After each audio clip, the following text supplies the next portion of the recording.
In this video, I'm going to teach you how to turn on Hotspot on your iPhone 16e. It's a very easy process, so make sure to follow along. Creating a personal hotspot on your iPhone 16e is incredibly simple, and it allows other devices to connect to your iPhone and use the internet, of course. So to do this, you must head over to the settings on the iPhone 16e.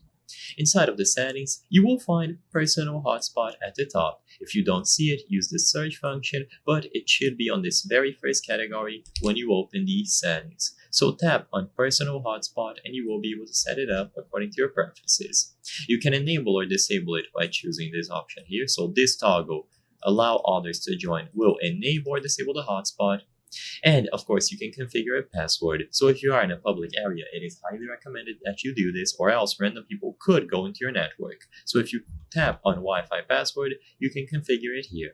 The password must contain at least 8 characters. Changing the password will disconnect any currently connected users, so keep that in mind. Once you are here, your iPhone is going to be discoverable when you enable this option.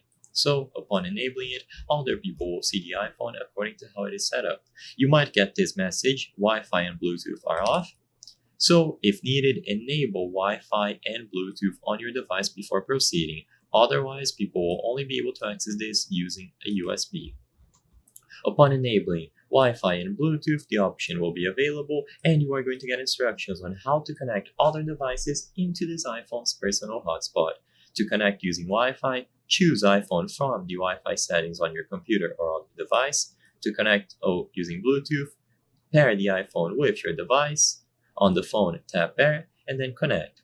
So all the other device has to do is look for this iPhone's network when they go into the Wi-Fi settings. I hope I was able to help you on how to turn on Hotspot on iPhone 16e. If this video helped you, please be sure to leave a like and subscribe for more very easy tips. Thank you for watching.